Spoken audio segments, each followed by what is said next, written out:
Qu'est-ce que vous préférez? Ce fichier Excel ou cet ensemble de données dans ClaroCards où vous pouvez voir la liste complète, le suivi global, où vous pouvez voir par client, par machine, par opérateur, un volume par client, et puis, par exemple, à traiter en priorité directement. Alors on part de ce magnifique fichier Excel qu'on pourrait retrouver ici dans un atelier mécanique, un suivi des ordres de fabrication. Et comme vous le voyez, c'est un fichier Excel tel qu'on le trouve un peu partout. Vous l'avez peut-être déjà vécu avec tout un tas d'informations, de lignes, de colonnes, et c'est globalement très illisible. Comment on fait pour le mettre dans ClaroCards et obtenir quelque chose de beaucoup plus lisible, flexible et facile à utiliser? Eh bien, je vous montre. On part de Claude Cowork qu'on utilise, et puis en parallèle, j'ai ce projet de test qui est vide. Vous voyez, hein, il n'y a aucun type de carte, aucune carte, il n'y a rien. Et je vais demander à Claude Cowork de mettre les données de cet Excel, et notamment de la partie ordre de fabrication, dans ClaroCards automatiquement.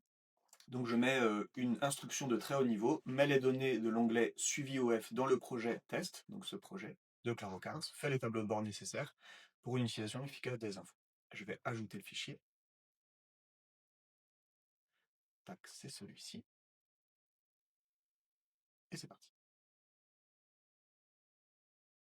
Donc là, on voit, il fait déjà l'état des lieux du projet. Il regarde est-ce qu'il y a des dimensions, est-ce qu'il y a des tableaux de bord dans ce projet. Et donc là, c'est parti. Il va créer des dimensions, des critères, en fonction de ce qu'on a demandé. Donc on va dans la partie paramètres, on voit il a créé le type de carte OF que j'ai demandé. Et puis ça y est, il est en train d'ajouter des dimensions. Si on met à jour, on va les voir. Voilà, différentes dimensions en fonction des éléments qu'il y avait dans le fichier Excel. Allez, on va étendre un tout petit peu ici, on n'a pas besoin du reste. Histoire de voir les cartes arriver au fur et à mesure. Donc il va créer toutes les cartes d'un coup en fait. Il ne va pas les faire une par une, il va les faire en bulk, qui va tout balancer. On va tout voir apparaître d'un seul coup. L'avantage avec Claude Cowork, c'est que vous pouvez faire d'autres choses en attendant, et il vous posera des questions lorsqu'il y a des points sur lesquels il faut clarifier. Mais autrement, vous n'êtes pas du tout dérangé, vous pouvez continuer vos autres activités, et il avance au fur et à mesure, il vous demande juste de trancher à certains moments. Ici, vu que c'est très simple, il ne m'a pas demandé de trancher.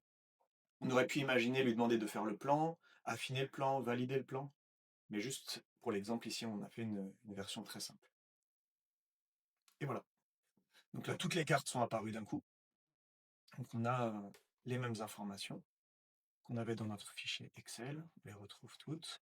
Il a décidé quelle carte afficher, il a décidé donc les statuts, etc. On voit, hein. Il a pu mettre les opérateurs, les machines.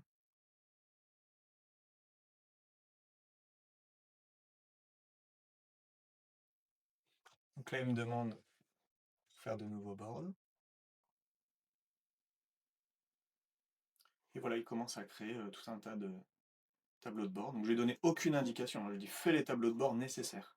Et donc on voit, on a un suivi global sous forme de Kanban. On a par client, donc on peut voir sous forme de Kanban aussi. On va dire ça, par machine, voir la charge. Donc là, il a même mis voilà, le nombre d'OF, les heures prévues, les heures réelles, etc. C'est lui qui a décidé, hein, vous voyez, moi je n'ai absolument rien fait. Par opérateur, donc là toujours sous forme de Kanban. Pareil, le nombre d'OF, l'heure réelle, etc. C'est lui qui a décidé d'afficher ces infos. L'échéancier de livraison. Donc là, il me fait un petit résumé ici, si on passe dans juste quelques secondes ici. Donc il me dit, ok, j'ai fait un suivi global, j'ai fait à traiter en priorité, ce qui est urgent, etc. Quelques points à savoir. Et au final, qu'est-ce qu'on a? Donc on a par exemple à traiter en priorité, mais on peut se concentrer uniquement sur cette information. Donc ça par exemple pour la direction, pour les managers, c'est ultra utile. Un planning de Gantt qu'il a fait automatiquement. Hop.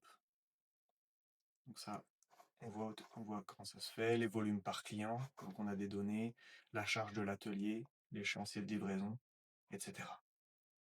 Donc en fait, on passe de ce fichier à ces tableaux de bord avec ces informations qu'on peut encore faire évoluer. Qu'est-ce que vous préférez? Ce fichier Excel ou cet ensemble de données dans ClaroCards